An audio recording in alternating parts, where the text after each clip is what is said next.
Similar to HVAC mechanical, it's good to have a starting point to start modeling pipe or duct. A great starting point for domestic piping are, of course, plumbing fixtures. But here's the problem. The architect usually shows the fixtures in their model, and if they do that, we can't connect our pipe to them.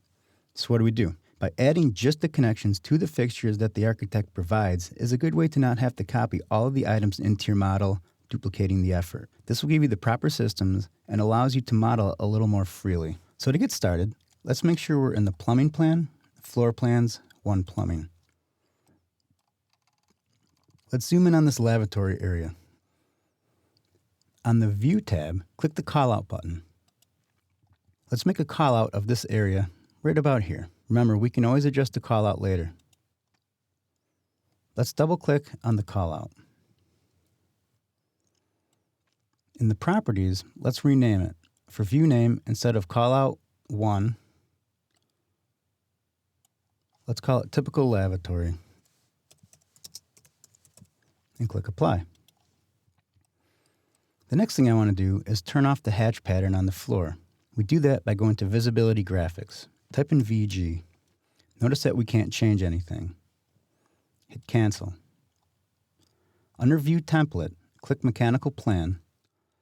And let's not bind it to any template. Click Apply. Click OK. Now let's type in VG. Let's scroll down to Floors. Select it. Override the pattern. And let's make it not visible. Click OK. Click Apply. Then click OK. Let's change our scale to 1/4 inch equals a foot. One more thing that we'll have to do is set our filters. Our filters allow us to display the different types of piping that are in this model. We can access our filters by going to our Visibility Graphics by typing VG. Notice we have a Filters tab. Domestic, sanitary, and vent are in here. This will allow us to color them and actually show them in our plan. Right now, if we started drawing pipe, we wouldn't be able to see them. So for visibility, let's turn on domestic, sanitary, and vent. Click Apply. Click OK. Now we need to bring in some connectors. Go to the Insert tab. Click on Load Family. Scroll down to Plumbing. Go to MEP.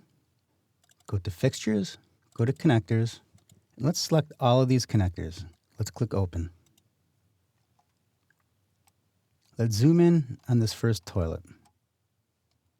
On the Systems tab, click the Plumbing Fixture button on the Plumbing and Pipe panel.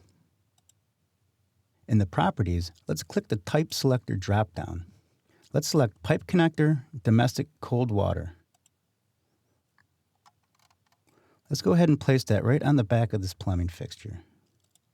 Hit Escape a couple times and zoom out a little bit. Notice that it's somewhat obscured. On the View Control toolbar, let's set our visual style to wireframe. Select your connector. Notice that it's going in the wrong direction. What we need to do is flip the plane. Go ahead and select the Flip Work Plane button. Now it's going in the right direction. One other problem is the fact that this is sitting on the floor. Let's raise it up a little bit. For the elevation, let's go 1 foot. Click Apply. Let's zoom out a little bit.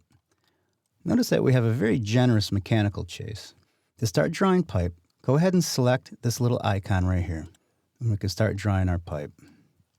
Pick a point right about here. And let's start coming in this direction. Now, when we get to this wall, we can change the elevation of our pipe. So let's keep going in this direction. Let's change our offset to 9 feet. Suppose we want to run it above the ceiling. Keep going in this direction, and Revit will give us our rise symbol. And let's draw our pipe up this wall outside of our view, and we can hit Escape. On the View Control toolbar, let's go back to Hidden Line. Zoom in on this connector and select it. Click the Copy button. I'm going to copy it from this point to this point. I'm going to click this icon, and I'm going to draw another pipe perpendicular to the pipe that I have. Revit will make the connection. Zoom out a little bit and take a look.